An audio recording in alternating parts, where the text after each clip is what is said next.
The H1B Guy here. And today, the H1B Guy news for the week ending October 21st, 2022. Today I'll cover U.S. naturalization statistics for fiscal year 2021 and is USCIS improving processing times.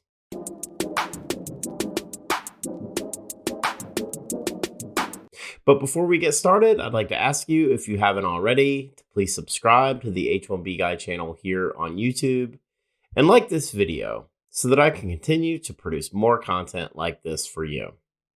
I also wanted to mention that H1B Guy offers a variety of consulting services. I help businesses and individuals solve complex work authorization issues in the recruitment process while bringing awareness to employment-based immigration benefits. If I can help you, please reach out. I'd love to hear how. And you can book an appointment directly with me via the h1bguy.com.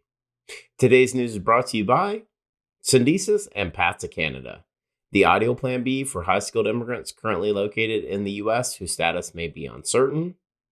By PERM-Ads.com, the industry leader in providing a seamless experience for employers and immigration attorneys navigating the complex PERM recruitment ad phase of the labor certification process. And by Mob Squad.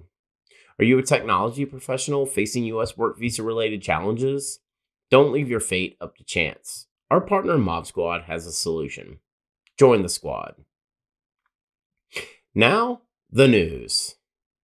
Well, I'd like to thank everyone who joined me for the H1B Guy Live on October 19th, 2022, where I discussed how the green card backlog continues to grow, as well as some very concerning EB2 data. I wanted to start off today's post by discussing the naturalization statistics page on USCIS, which was updated on September 21st, 2022. Here are some of my highlights taken from the context of the post. Quote, the United States has a long history of welcoming immigrants from all parts of the world. During the last decade, U.S. Citizenship and Immigration Services, USCIS, welcomed more than 7.4 million naturalized citizens into the fabric of our nation. Among the top 5 countries of birth for people naturalizing in fiscal year 2021, Mexico was the lead country with 13.9% of all naturalizations, followed by India at 7%, the Philippines at 6%, Cuba at 5.9%, and the Dominican Republic at 3.4%.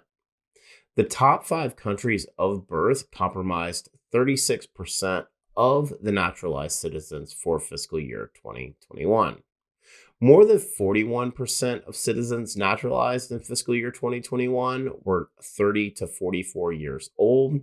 The median age of those naturalizing in fiscal year 2021 was 41 years. About 17% were younger than 30 years, and 16 new citizens were centenarians, age 100 and older. Women made up more than 56% of those naturalized in fiscal year 2021, and they were the majority in every age group. Here are a few data points that I also found interesting. Family-based preferences were 18.4% of all naturalizations. Employment-based preferences were 14.6% of all naturalizations, and diversity visas were 4.2% of all naturalizations. In the top 10 for countries overall, the aforementioned Mexico leading the way came in at 112,300. Number 2 is India at 56,800. Number 3 was the Philippines at 48,200. Number 6 was China at 25,400. And number 9 was El Salvador at 18,200. Of course, we cover Mexico, India, China, El Salvador, and occasionally Philippines for employment-based preferences here on this platform. 82.4% of those naturalized were in lawful permanent resident status for at least 5 years.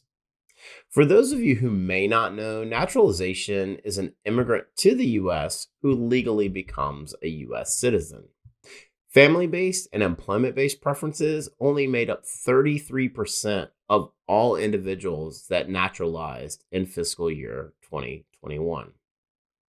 I'm not surprised by Mexico leading the way, but I am surprised that it is almost more than double India, which came in second on the list in total naturalizations. For those of you that are mired in the green card backlog, the thought of naturalization is merely a pipe dream right now. But I would tell you to keep hope because we do see it can become a reality. I'd like to ask you, what stands out to you in the naturalization statistics for fiscal year 2021? The first quarter for fiscal year 2022 and the second quarter for fiscal year 2022 data is currently available as well, but I'll cover the year in totality at a much later date. The next thing I wanted to discuss is USCIS improving their processing times? Earlier in the year, USCIS announced several initiatives aimed at reducing the massive backlog of petitions and applications that USCIS had pending. While USCIS is currently showing lengthy processing times for I-765 applications, at the time of this post, most I-765 applications are being approved in a much faster manner than USCIS currently has listed. On average, the majority of I-765s are taking around 90 days to process from application to approval, returning to pre-pandemic levels.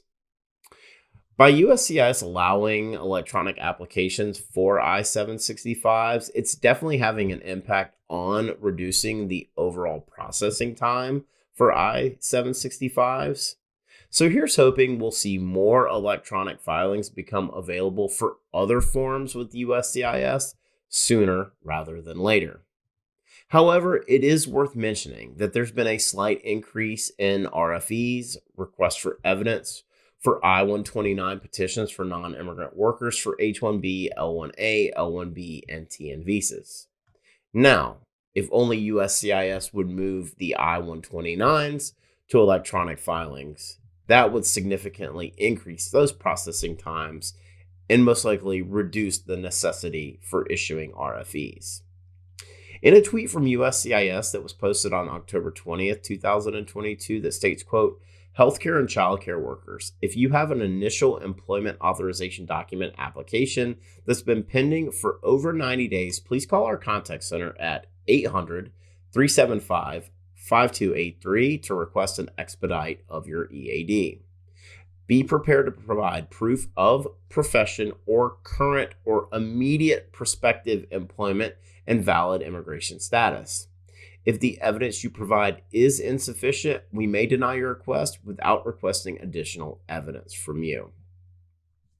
Now, admittedly, I've not tried to call this number, but I can only assume that there's a significant wait time on the other end.